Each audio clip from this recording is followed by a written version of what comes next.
l'émission donc Le droit et vous sur le ZFM 100.8. Je suis ravie de vous retrouver. Je vous souhaite donc une très bonne fête de l'Assomption. Bonne fête à toutes les mariées et bonne fête à tout le Sénégal. Nous sommes aujourd'hui retrouvés donc pour le mariage, les régimes matrimoniaux cette fois-ci.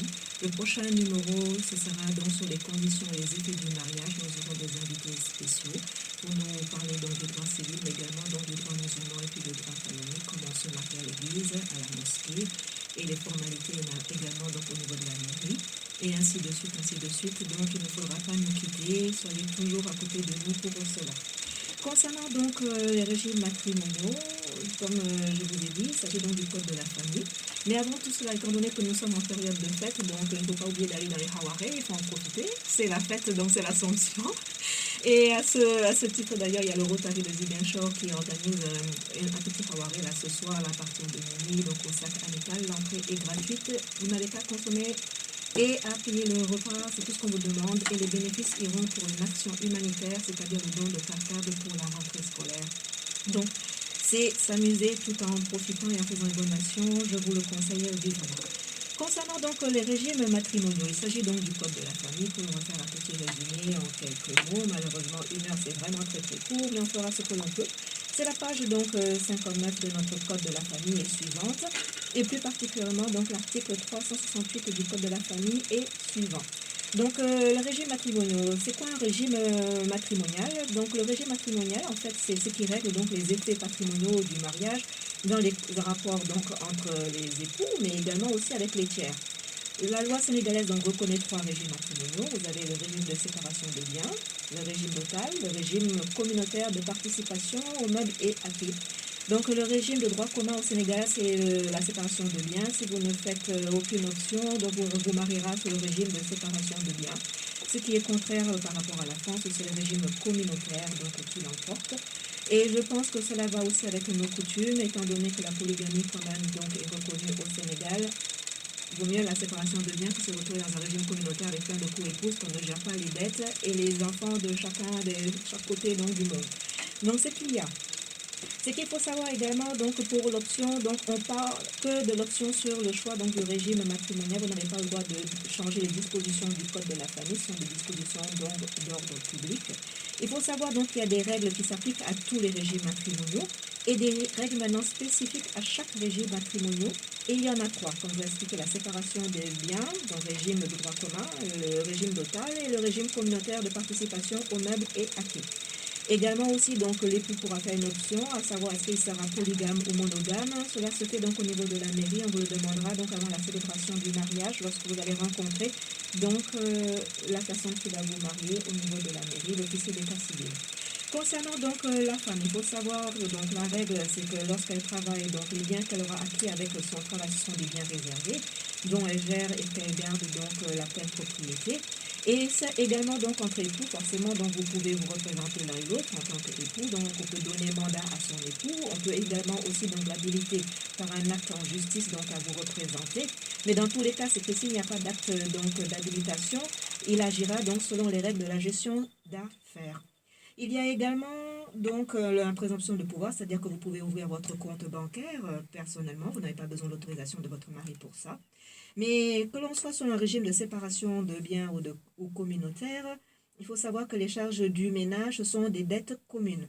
Lorsqu'on parle de charges de ménage, c'est-à-dire donc les charges pour l'entretien du ménage, mais également donc pour l'éducation donc des enfants en commun.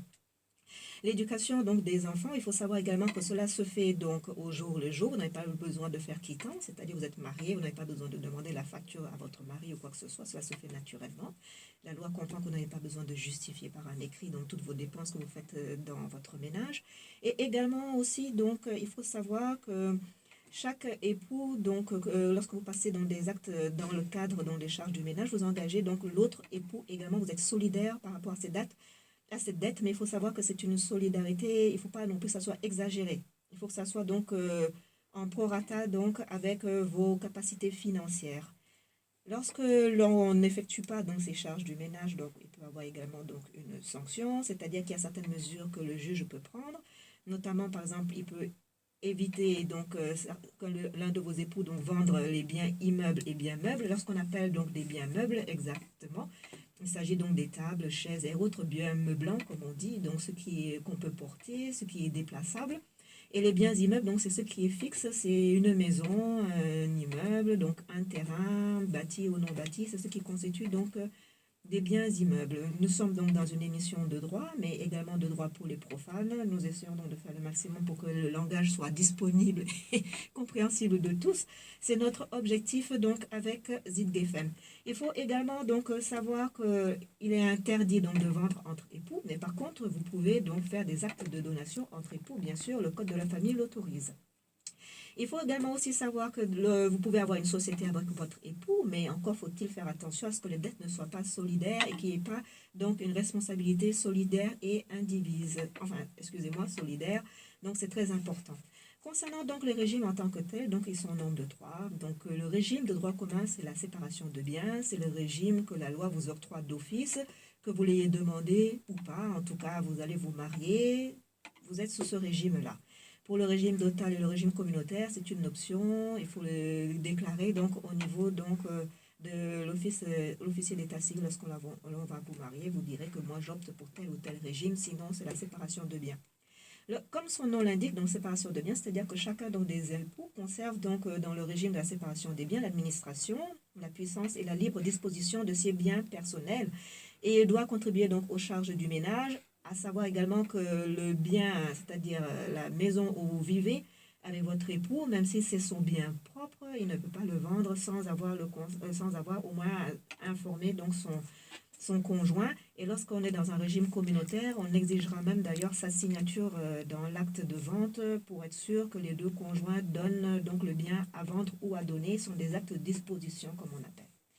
Concernant donc la preuve donc, de ces biens qui sont personnels, qui sont propres, cela peut se faire par tous les moyens, par écrit, donc soit c'est sur donc l'acte de propriété, soit donc vous le faites donc par témoignage. Donc il faut savoir que les appels, nous les prenons donc après notre petit exposé. Là, je vois qu'il y a déjà des personnes qui nous contactent. Nous faisons un petit exposé sur la loi et ensuite nous vous laisserons intervenir. Ce sera avec plaisir. Vous nous laissez juste encore 15 minutes d'exposé, ça nous ira avec M. Sambou. Donc concernant donc le régime matrimonial, il faut savoir donc la séparation de biens. Donc la preuve peut être faite donc par tout moyen, par écrit, c'est-à-dire qu'il y a l'impossibilité matérielle des fois donc de procurer un écrit. On le comprend puisque vous êtes entre époux. Donc cela se fera donc par témoignage et par toute autre preuve. Mais le plus facile étant donc quand même l'écrit, c'est quand même beaucoup plus rassurant. Il faut savoir donc également donc qu'un époux peut s'agirer dans la gestion donc d'un bien. Si l'autre époux l'a laissé faire, donc dans ce cas-là, il sera redevable et comptable que des fruits existants et peut-être donc recherché dans les limites des 5 dernières années. Mais si par contre votre époux s'ingère dans la gestion de vos biens personnels alors que vous êtes fortement opposés, il peut vous devoir de l'argent.